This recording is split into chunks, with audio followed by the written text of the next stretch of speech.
continue the last operation on function, which is division on function. So last time we already discussed addition on function, subtraction on function, multiplication on function, and also different kinds of factoring method. So this will be the last operation that we are going to discuss, which is division on function. Okay, then later on, after we discuss division on function, we may proceed on the composite of function. Okay? So nakikita na ba yung nasa screen ko? Opo. Okay. So just like the other operation, we are going to use f of x and g of x to be our function. So we are going to use this equation in solving a division on function, which is f over g of x. So from this equation, madaderive siya, it will becomes f of x is equals to, or f of x over g of x, or f of x divided by g of x. Wherein f of x, that will be our numerator, and g of x, that will be our denominator. Okay?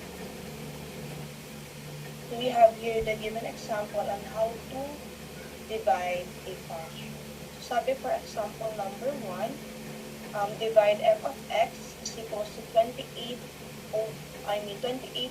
cubed by g of x equals to 7y. Okay? So by the way, clear ba yung audio ko? Yes po.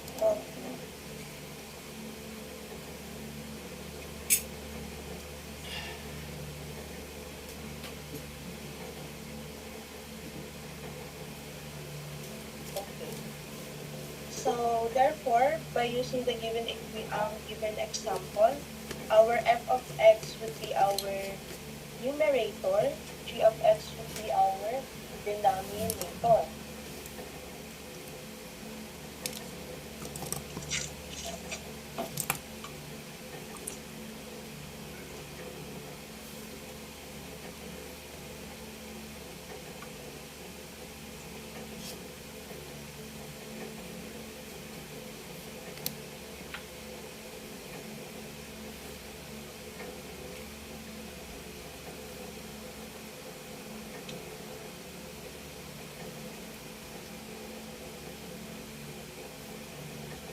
So, ayun, i-ano natin siya to this one. So, again, our f of x will be equals to 28y cubed over yung value ng g of x natin, that is equals to 7y.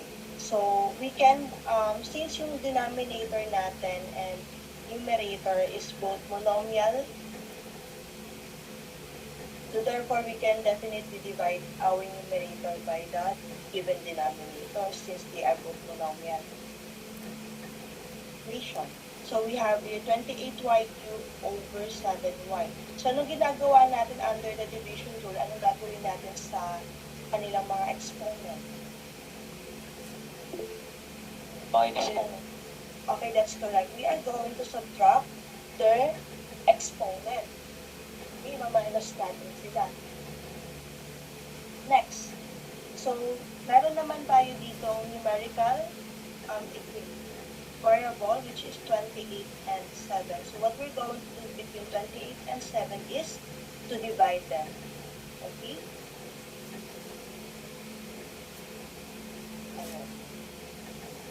The first things first is we are going to divide our numerical value 28 over 7, and that is equals to 1. Okay, that's correct. 4. Okay, and under the division rule, what we're going to do to the given exponent is to subtract them, no? So we have here y raised to 3 minus 1. Kasi ang value ng exponent ng ating denominator is equals to 1. So therefore, we have y raised to 3 minus 1. Okay, and what is the difference of 3 minus 1? 4. Okay. So therefore, our final answer would be equals to 4y squared. Okay?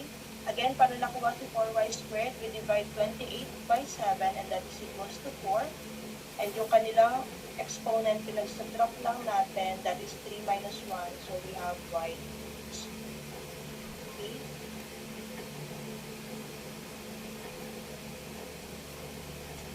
Next.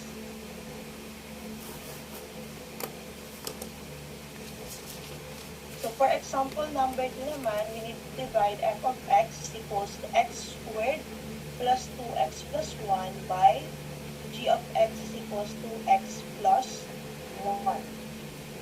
Okay? So ang f of x natin, that would be numerator, and yung g of x natin, that would be our denominator.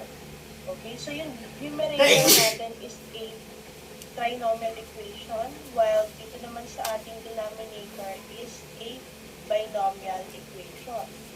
Okay, so therefore, we can divide trinomial by binomial. So what we're going to do first, things first, is take a look at our numerator. So ang numerator natin ay x squared plus 2x plus 1. Since hindi natin siya ma-divide sa ating denominator, okay? So, familiar ba tayo sa form ng ating numerator? We have x squared plus 2x plus 1. So, tingin nyo ba we can simplify that one? Or factor? Anyone?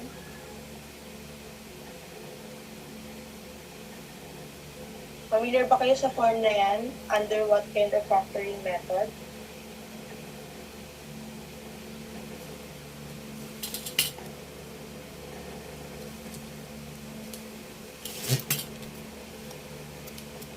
Ayan. So, since hindi natin nga ma-divide si numerator kay denominator, and since itong ating numerator is a trinomial, and it is also in the form of ax plus bx, ax squared plus bx plus c, so therefore we can factor x squared plus 2x plus 1. Okay? Do you still remember how to factor a trinomial? So, sabi,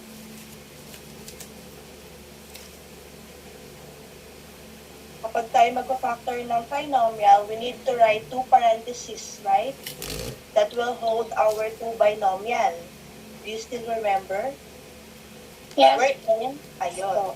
Nalala daw po ni Benosa. We're in. Hindi na tayo problema sa ating first position ng ating two binomial since ipa-factor lang natin yung ating first term dito sa ating trinomial, x squared.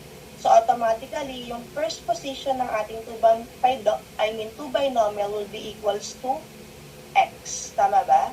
And yung last two position naman ng ating two binomial, ang gagawin lang natin is we need to think a number that their product is equals to 1 and yung sum naman nila is equals to 2. And what number or factor would that be equal? 1 po. Okay, that's correct. 1. Okay? So, therefore, yung factor form ng x squared plus 2x plus 1 is equals to quantity x plus 1, quantity x plus 1. Paano nangyari yon? Again, yung first position ng ating binomial, yan yung factor form ng ating x squared. Kasi x times x is equals to x squared. Okay? And bakit naman naging 1 and 1 yung ating bakit naman naging 1 and 1 yung ating number na napunta sa last position ng ating two binomial? It's because their product is equals to 1 kasi 1 times 1 is 1 and their sum is equals to positive 2 kasi 1 plus 2 that is equals to positive 2. Ay lang po yun. Okay? So, I think pwede na natin siyang ma-divide no? Kasi we have here sa numerator, we have two binomial terms. And dito naman sa ating denominator, we have one binomial terms. So, since pwede na natin siya ma-divide by using what? Cancellation method. Kasi x plus 1 divided by x plus 1, that is equals to what? X plus 1 divided by x plus 1. 1 1 na po. lang yun. Okay, that's correct. 1. So, therefore, makakancel na natin yung ating isang binomial sa taas and yung ating binomial na denominator sa baba kasi that would be equals to 1 na lang. Okay, so ano na lang matitira dyan? Yung isang binomial sa ating numerator. So, therefore, that would be our final answer. Kasi hindi rin naman natin siya masisimplify na or mapag-add x plus 1, right? Kasi yung isa is a variable or constant and yung isa naman is a numerical. Okay, so therefore, that would be our final answer. Kung ano na lang yung matitira. X, and that is equals to x plus. Okay?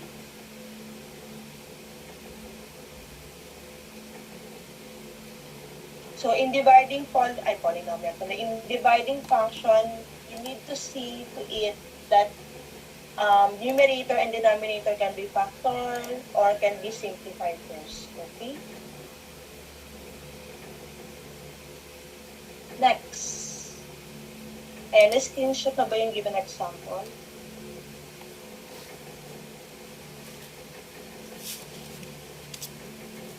Or not?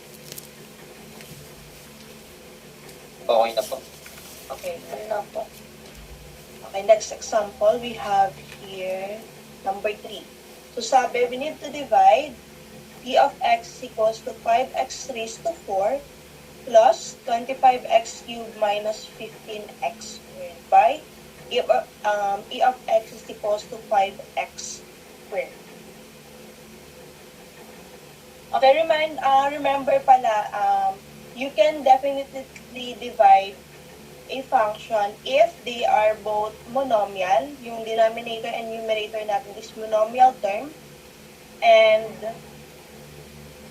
basta yung kanilang denominator is always monomial, we can definitely divide our function right away. Basta yung paproblemahin na lang natin palagi kasi is yung numerator eh. It's either pwede natin i-simplify pa yung numerator or i-factor pa. Okay? So, based dito sa ating given example, d of x would be our numerator and yung e of x will be our denominator.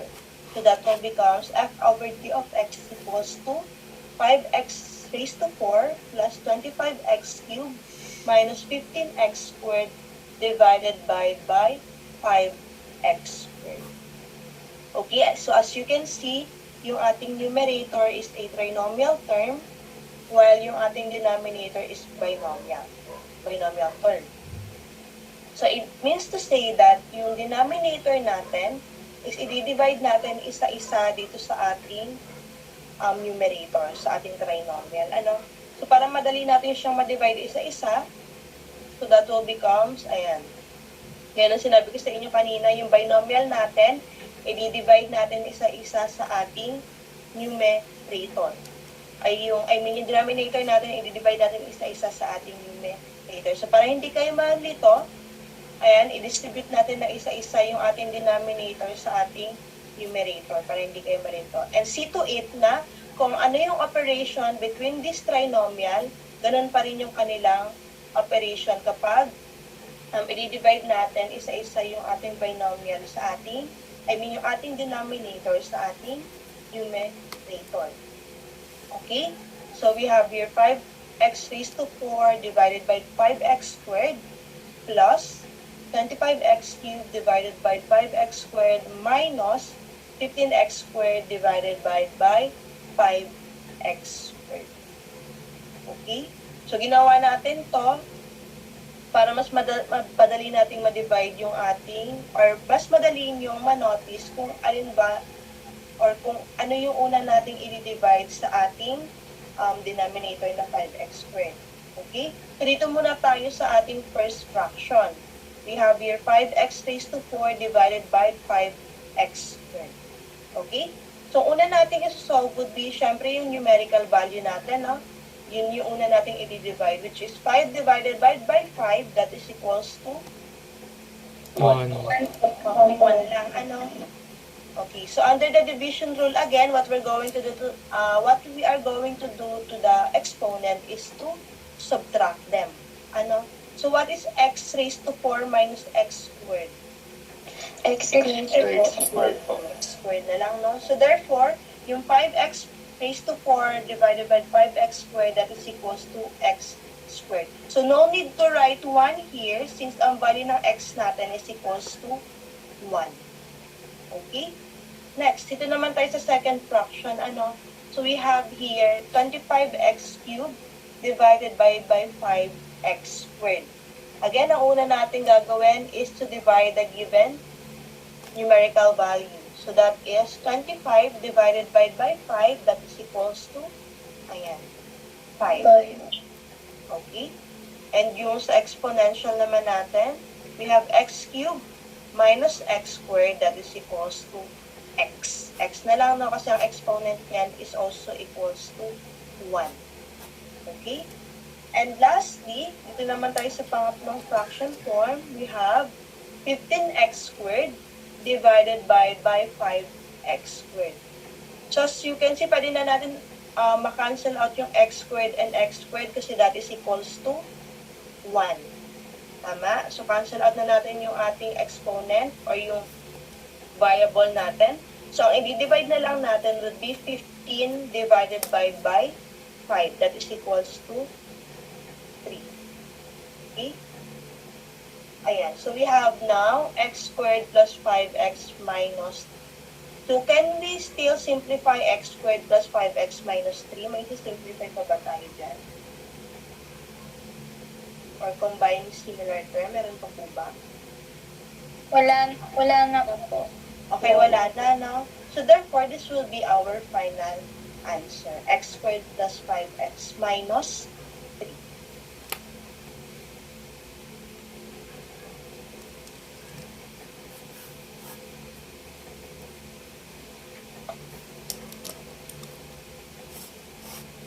Okay, so may question po ba tayo regarding dito sa example number 3 natin?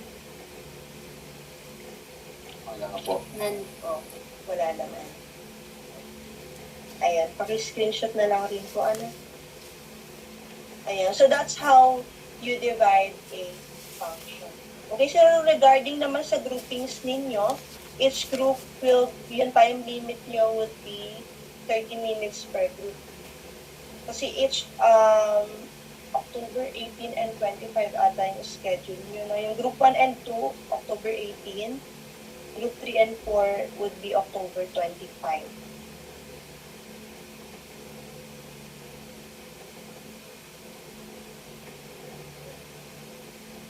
Okay, next lesson na tayo.